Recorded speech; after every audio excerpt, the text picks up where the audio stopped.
Le christianisme auquel croient la plupart des chrétiens n'est pas le vrai christianisme. Le christianisme est proche de ce que fait le diable. Le vrai christianisme, quand vous verrez le vrai christianisme, il ressemblera au vaudou. Le diable a copié Dieu pour créer le vaudou. Où est notre... Dans la parole de Dieu, il y a des dimensions qui dépendent du niveau d'âge que l'on a avec le Seigneur.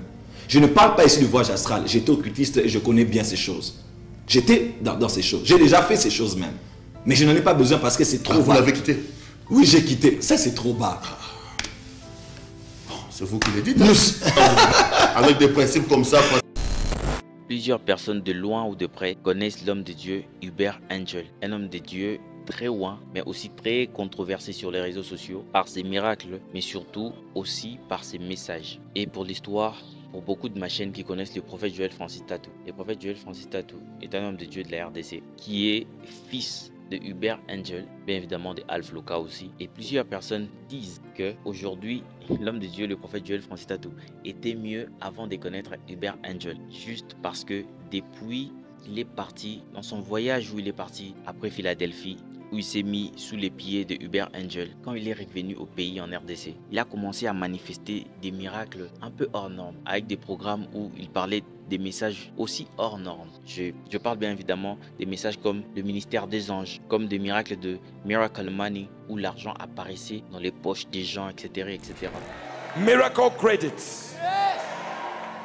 Wherever you are, I decree and declare. I receive Miracle money right now. Et ça pour les gens, c'est que Hubert Angel a détruit le ministère du prophète Joel Francis Tatou. Alors pour l'histoire, plusieurs personnes connaissent le prophète Joel Francis Tatou grâce à son ministère de MAPRE qui était vraiment en feu 2012, etc., 2008, 2009, 2010 sous le parrainage de l'apôtre Roland Dallot. Alors le prophète Joel Francis Tatou, plusieurs personnes aussi le connaissent à l'église Philadelphie de l'apôtre Roland Dallot, où il était même la personne qui gérait aussi les programmes de Jeudi et Toko, tout ça. Franchement, plusieurs personnes étaient fans du mouvement prophétique que le prophète Joel Francis a emmené avec le message du réveil. Franchement, c'était le feu, avec des messages vraiment qui réveillaient les gens, comme on dit en lingala, Bolamuki. Plusieurs personnes étaient fans, mais en 2012, le prophète Joel Francis Tatou décide de s'éloigner du milieu de Philadelphie et il est parti en quête, franchement, dans des voyages, tout ça. Et c'est là où il est parti chez le prophète Hubert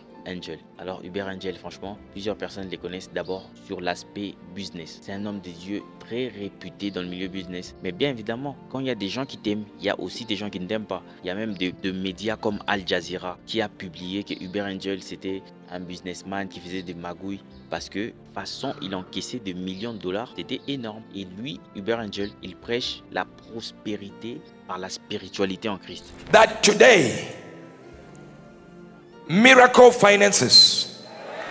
Alors toutes ces choses paraissent un peu sorcellériques. Comment attirer vraiment, je dirais, les chances, comme on dit, la prospérité grâce à la spiritualité, à monter des niveaux dans ton esprit en Jésus-Christ. Franchement, juste des termes comme ça fait flipper déjà. Et plusieurs personnes le taxaient déjà, ah voilà, c'est un marabout. Et déjà qu'il faisait des programmes avec des manifestations énormes. Franchement, sur le niveau du prophétique, voir les détails et tout ça, c'est même pas un sujet à en parler, tout ça. Il voit énormément bien. Et même le prophète Joel Francis Tatou raconte des anecdotes où il lui disait même le match de football d'aujourd'hui, ça va se passer comme ça, comme ci, comme ça. Franchement, énorme, rien à dire. Et aussi le miracle qu'on appelle le Miracle Money. Parce que plusieurs n'arrivent pas à encaisser cela parce que comment tu peux déclarer et l'argent sort de la poche des gens. Et plusieurs personnes disent que c'est la sorcellerie parce que on a déjà vu ça c'est faire chez les sorciers. Les sorciers, quand tu amènes l'argent, ils multiplient de l'argent, ou les musulmans qui font des pratiques comme ça, tout ça.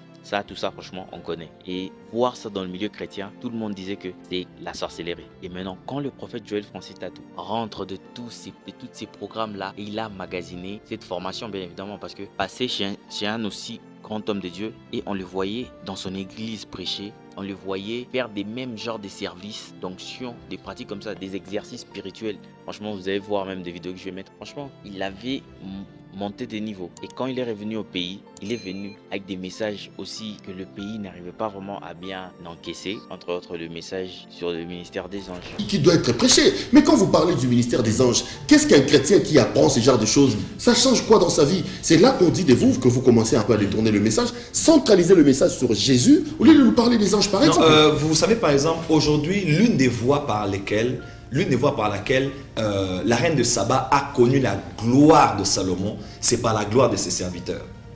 C'est par la gloire de ses serviteurs qu'on a connu la gloire de Salomon.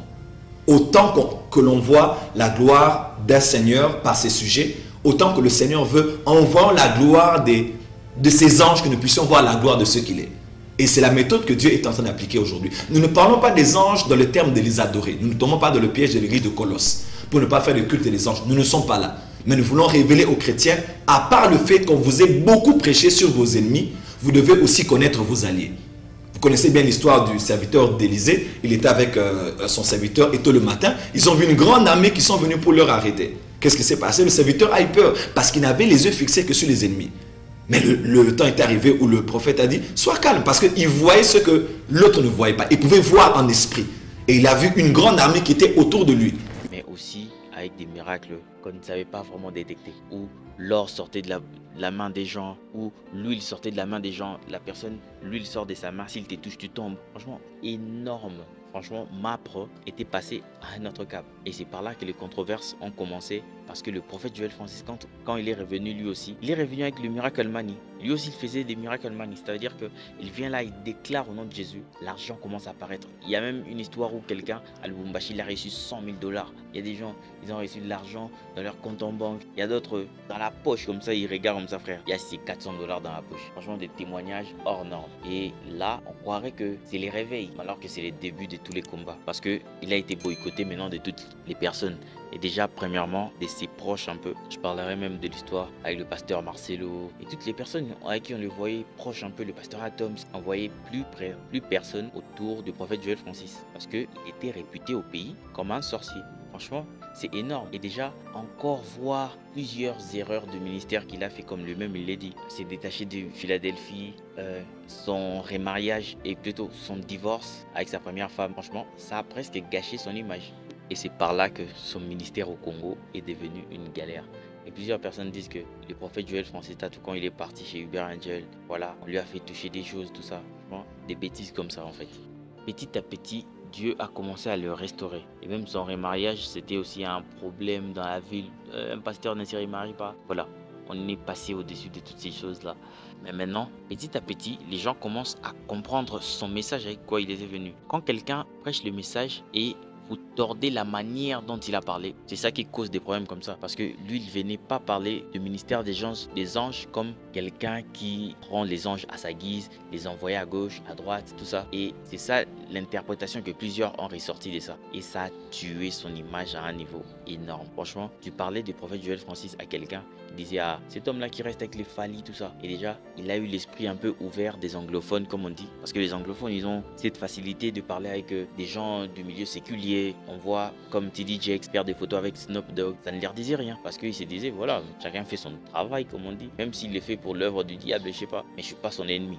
Alors, quand il est venu le faire ici, dans la francophonie en RDC, là, il y avait vraiment une grande barrière. Et directement, on l'a taxé de sorcier, voilà, mondain et toutes ces choses que vous connaissez là. Et pour l'histoire, Uber Angel, c'est un businessman énorme qui prêche toujours un message aussi très controversé, un message sur l'ordre de Melchisedec. Alors, en bref, le message parle de quoi? Du fait que, comme on parle dans le livre des Hébreux, que vous par contre, vous êtes un sacerdoce royal. Dans plusieurs versions, on dit, vous êtes des rois et des sacrificateurs. C'est-à-dire qu'on interprète cela comme vous êtes appelés à dominer dans le milieu social et aussi dans le milieu spirituel. C'est là qu'on parle de sacrificature et de royauté. Et lui, il dit toujours que par la puissance de la sacrificature, tu peux dominer dans le milieu social. Et c'est ça qui crée son... Voilà, je ne parle pas vraiment en détail de l'explication de son message sur l'ordre de Melchisedec. Parce qu'on connaît bien l'histoire que Melchisédek était et prêtre, mais est aussi roi de Salem. C'est de ça qu'on parle dans l'ordre de Melchisédek. Et c'est au fur des années maintenant, quand il s'est battu, et par la grâce et la miséricorde du Seigneur, qu'aujourd'hui les gens commencent à comprendre et adhèrent maintenant à la vision du message du prophète Joël Francis Tatou. Alors, pour toutes ces personnes qui diraient que, voilà, quand on lui parle du prophète Joël Francis, ah, c'est un sorcier, c'est un charlatan. Moi, j'aime toujours dire aux gens, les témoignages intérieurs vaut mieux que tout ce qu'on est en train de te dire. C'est aussi bien et sage d'écouter les gens qui te disent, ah, fais attention à tel homme de Dieu, fais attention. Mais c'est mieux parce que la Bible déclare que nous aussi, on a le Saint-Esprit. Du coup, par le Saint-Esprit, il y a le discernement. Frère, si tu restes avec le Saint-Esprit et qu'un homme de Dieu qui n'est pas de Dieu vient comme poser son message en toi, et voilà, si l'Esprit te dit que ne va pas vers ce chemin-là, n'y va pas. Et si l'Esprit te dit, tu peux y aller, tu peux y aller. Parce que nous tous, nous avons ce qu'on appelle l'art de l'Esprit. Le art, comme le témoignage que nous avons de Jésus, c'est lui qu'on appelle le Saint-Esprit. Il va te convaincre de savoir qui est de Dieu et qui n'est pas de Dieu. Parce que si tu écoutes la masse, alors tu n'écoutes personne. Mais si tu écoutes l'Esprit, tu connais la voix.